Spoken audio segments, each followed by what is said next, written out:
সুপ্রিয় দর্শক, আজ আমরা নিয়ে এসেছি আইটেল S25 এর সম্পূর্ণ রিভিউ। আইটেল আমাদের জন্য সবসময় বাজেট ফ্রেন্ডলি স্মার্টফোন ব্র্যান্ড। তারা বাজারে নিয়ে এসেছে আরও একটি অসাধারণ ডিভাইস। চলুন দেখে নেই এই স্মার্টফোনটি কি সত্যি আপনার টাকা সার্থক করছে নাকি এটি শুধু একটি স্মার্টফোন। চলুন শুরু করি আনবক্সিং দিয়ে। বক্সের ভেতরে আমরা পাচ্ছি আইটেল S25 স্মার্টফোন, একটি চার্জার, USB কেবল, একটি সিলিকন কভার এবং একটি ইউজার মডিউল। প্রথম দেখায় ফোনটি বেশ স্টাইলিশ, প্লাস্টিক বডি হলেও ফিনিশিং প্রিমিয়াম লেগেছে। ডিজাইনের ক্ষেত্রে ফোনটি বেশ স্লিম এবং হালকা। আইটেল S25 এর ডিসপ্লে হচ্ছে 6.78 ইঞ্চি অ্যামোলেড স্ক্রিন। কালার রিপ্রোডাকশন যথেষ্ট ভালো এবং ভিউইং অ্যাঙ্গেলও সন্তোষজনক। সানলাইটের ডিসপ্লে পড়তে কিছুটা সমস্যা হতে পারে, তবে বাজেট অনুযায়ী এটি ঠিকঠাক। ফোনটির পেছনে মেটালিক লুক দেওয়া হয়েছে যা দারুণ দেখায়। উপরের বাম দিকে ডুয়েল ক্যামেরা সেটআপ এবং ফিঙ্গারপ্রিন্ট সেন্সর রয়েছে। তো চলুন কথা বলি এবার ক্যামেরা নিয়ে।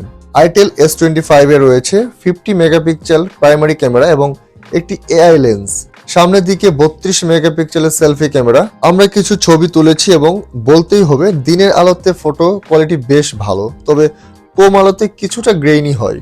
সেলফি ক্যামেরার পারফরমেন্সও বাজেট অনুযায়ী ঠিক আছে। এবার আসি পারফরমেন্সে। আইটেল S25 এ রয়েছে Cortex A75 অক্টা-কোর প্রসেসর। এটি 6 অথবা 8 জিবি র্যাম এবং 128 জিবি স্টোরেজ সহ আসে। দৈনন্দিন কাজ যেমন সোশ্যাল মিডিয়া ব্যবহার এবং হালকা গেমিং এগুলো স্মুথলি করতে পারবেন। তবে ভারী গেম খেলতে গেলে কিছুটা ল্যাগ হতে পারে, তাই যারা সাধারণ ব্যবহারের জন্য ফোন খুঁজছেন তাদের জন্য এটি একটি পারফেক্ট ফোন। আইটেল S25 এ 5000 মিলিঅ্যাম্পিয়ার একটি ব্যাটারি ব্যবহার করা হয়েছে। আমাদের টেস্টে এটি একদিন আরামসে চলেছে। সাধারণ ব্রাউজিং, ভিডিও দেখা এবং কলিং এর জন্য ব্যাটারি খুব ভালো পারফর্ম করে। চার্জিং টাইম একটু বেশি হলেও এটি বাজেট ফোনের ক্ষেত্রে খুব একটি অস্বাভাবিক নয়। ফোনটি অ্যান্ড্রয়েড 14 এ চলে, যা হালকা এবং স্মুথ। এতে ডুয়েল সিম সাপোর্ট করে ফেস আনলক এবং ফিঙ্গারপ্রিন্ট সেন্সরের মতো দরকারি ফিচারগুলো রয়েছে। সবশেষে দাম নিয়ে কথা বললে আইটেল S25 এর বর্তমান বাজার মূল্য 9500 টাকা এর আশেপাশে। এই দামে এটি একটি অসাধারণ প্যাকেজ।